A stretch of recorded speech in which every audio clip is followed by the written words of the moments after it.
O Senhor esteja convosco. Ele está no meio de nós. Proclamação do Evangelho de Jesus Cristo segundo Lucas. Glória a vós, Senhor.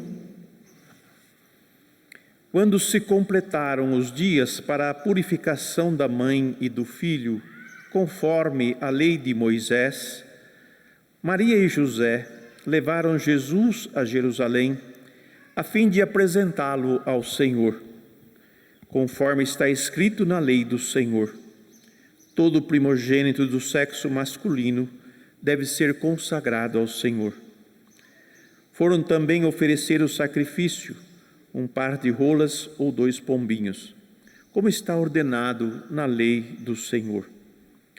Em Jerusalém havia um homem chamado Simeão, o qual era justo e piedoso, e esperava a consolação do povo de Israel. O Espírito Santo estava com ele.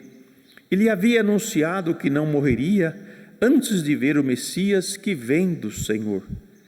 Movido pelo Espírito, Simeão veio ao templo. Quando os pais trouxeram o menino Jesus para cumprir o que a lei ordenava, Simeão tomou o menino nos braços e bendisse a Deus. Agora, Senhor, conforme a tua promessa, podes deixar teu servo partir em paz, porque meus olhos viram a tua salvação, que preparastes diante de todos os povos, luz para iluminar as nações e glória do teu povo Israel.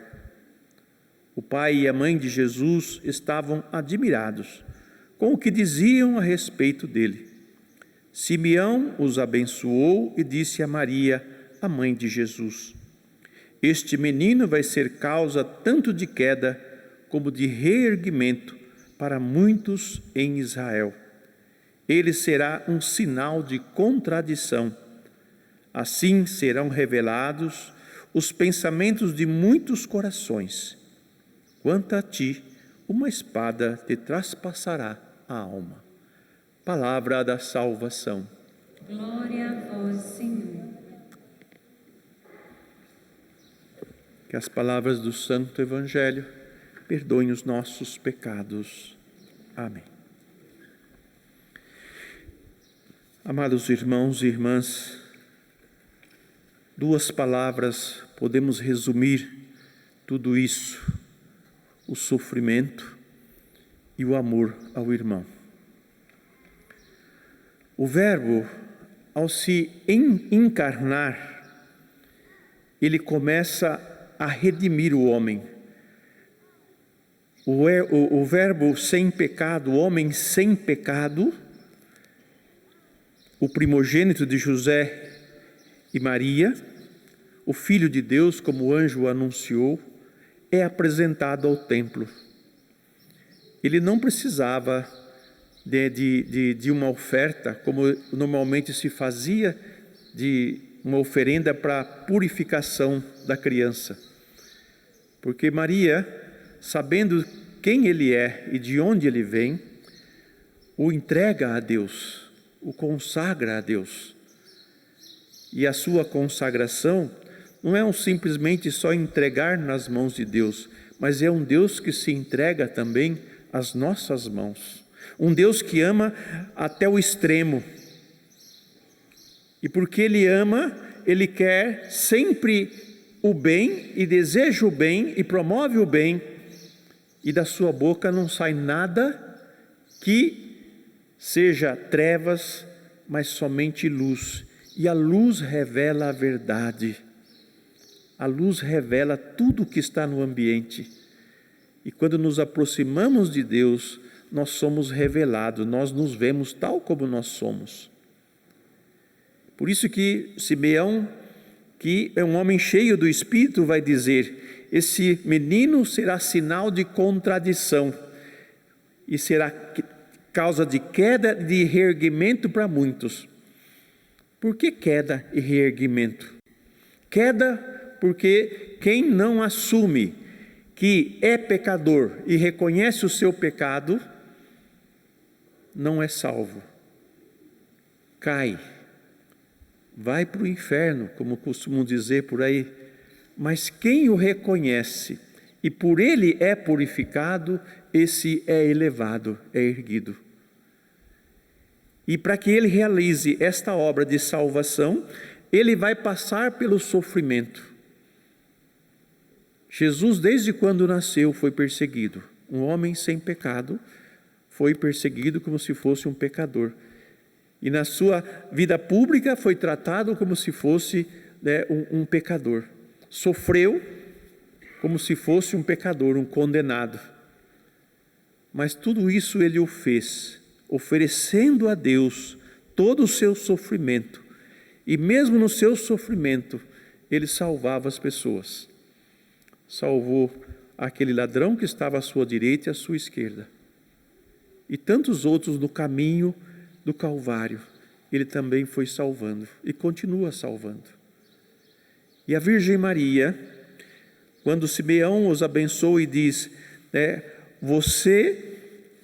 este menino vai ser causa de queda e reerguimento, ele será um sinal de contradição, assim serão revelados os pensamentos de muitos corações. Quanto a ti, uma espada te traspassará a alma.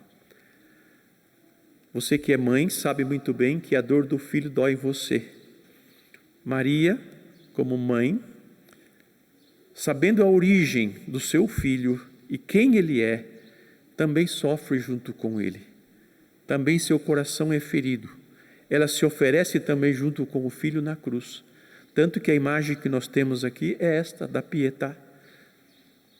Da mãe que não só sofreu junto com o filho, mas vê o sofrimento dos filhos, de todos os filhos, porque ela não só vê o sofrimento do filho dela, que foi sofrimento redentor, mas ela vê o meu sofrimento e o seu sofrimento. E por isso que ela, continuamente na história da igreja, ela tem sido essa mãe que vem dizer para os filhos, volte para casa, volte para Deus, deixe o pecado, vida de oração, vida de comunhão com Deus. Não se iluda com o pensamento do mundo e com as ideias do mundo, porque elas te afastam de Deus, elas se tiram da comunhão com Deus. Não é o que a mãe normalmente diz para um filho quando quer corrigi-lo e botar ele no caminho certo? Meu filho, não é por aí que você tem que ir. Meu filho, não é dessa maneira que se age. Ou já não fazem mais isso de medo de ser acusado ou acusada de ser grosso, de ser violento, porque hoje em dia é uma vergonha a gente ver pessoas embebidas do pecado e dizer, Deus me criou assim, pecador, né? E quer que enfie goela abaixo, aceite o pecado de cada um, de forma alguma. Deus criou o homem sem pecado, o homem que permitiu que o pecado entrasse na sua vida. Então é dever do homem buscar em Deus, o único que pode salvar, a libertação dos seus pecados. E a forma de nós nos libertarmos dos nossos pecados não é outra senão nos deixarmos ser iluminados por Jesus. O que significa isso? Significa de nós ouvirmos a palavra de Deus e de nós acolhermos essa palavra, porque a palavra de Deus é vida, é luz e dissipa as nossas trevas. E o que são as trevas, senão aquilo que nos cega, que nos impede de ver a verdade? Estamos vivendo num mundo de trevas porque a verdade está sendo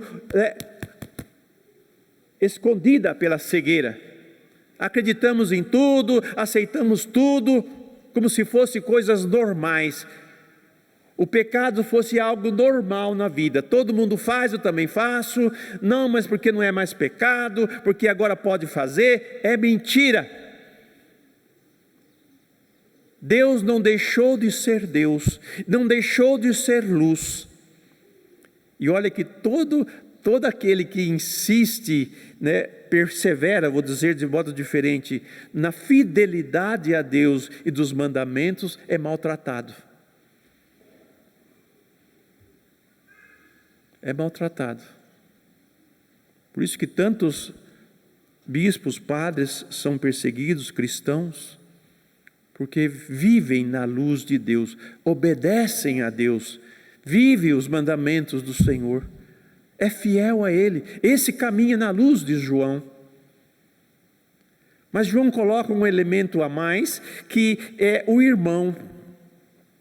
Amar o irmão, dizer que ama a Deus, mas odeia o seu irmão e ainda está nas trevas, quer dizer, ainda não foi iluminado por Deus, porque carrega dentro de si ódio e divisão. Deus ama a todos nós, pecadores, e o maior pecador do mundo, Ele também o ama, e quer a salvação dele. Meus irmãos, amar não é sentir pelo outro algo gostoso, né? Ai, que delícia estar com essa pessoa. Muitos atribuem amor ao sentimento, aos afetos. Esses afetos nossos mudam, gente, como a fase da lua. Quando eles são bem ordenados, quando eles são bem trabalhados, aí sim tem sentido. Mas quando não são bem trabalhados, a gente mostra o que a gente é, pelos nossos afetos. Porque o amor verdadeiro, ele não é um sentimento, ele é uma consciência. Eu tenho consciência do que é certo, do que é bom, e promovo o que é certo, anuncio o que é bom, faço o que é bom. E amar o irmão é fazer o bem para ele, é trabalhar no sentido de salvá-lo e não de condená-lo. Mesmo que seja a pessoa mais terrível do mundo, ele merece de minha parte ser amado. Ou nenhum de vocês gosta de ser amado? Vocês gostam de ser amado? Como é gostoso ser amado, né? Tem gente que resiste ao amor, mas tem gente que gosta. Todos nós gostamos de ser amados. Gostamos das pessoas que nos ajudam a ser melhor. Sabe, tudo aquilo que fazem no sentido de melhorar a nossa vida, acolha, pelo amor de Deus, porque Deus ama a gente e quer o melhor para nós. Mas é preciso que nós tomemos consciência disso e abramos o coração e tomemos a decisão. Porque da parte de Deus Ele já fez o que tinha de fazer, agora cabe a nós. E na comunidade de João, ele faz essa exortação, né? Quem não guarda os seus mandamentos é mentiroso e a verdade não está nele. Quem não vive os 10 mandamentos, quem não vive os ensinamentos de Jesus, quem não vive os ensinamentos de Deus, é mentiroso. Então o exercício nosso é um exercício contínuo de conversão, de mudança de vida. Porque Deus continua nos amando e continua insistindo conosco. Como um pai, uma mãe insiste com o filho ou com a filha para que ele se endireite na vida, para que ele crie juízo e tudo mais. Não é assim que acontece no cotidiano da sua família? Assim Deus também para conosco. Ele não quer que nenhum de nós se perca. Por isso, amar o irmão é fazer o bem para ele. Não importa quem seja. Pode ser o pior pecador do mundo. Se ele estiver enfermo, vá visitá-lo. Se estiver necessitado de alguma coisa, se você tem, ofereça para ele. Ajude os outros. E não condene os outros. E não julgue os outros. Ao contrário, trabalhe na salvação dos outros. Até mesmo o sofrimento que nós temos é para a remissão dos outros. Assim o fez Jesus, assim o fez Maria. E João nos convida também a fazer o mesmo. Amar dói. Amar dói. Porque eu tenho que morrer para mim mesmo, para que o outro seja salvo, como nosso Redentor o fez na cruz. E alegremos-nos por isso, pela festa do seu Natal, porque ao se encarnar, a nossa salvação começou a acontecer. Acolher a palavra de Deus, acolher o ensinamento dele, significa colocar na nossa carne a vida nova que Jesus trouxe para todos nós.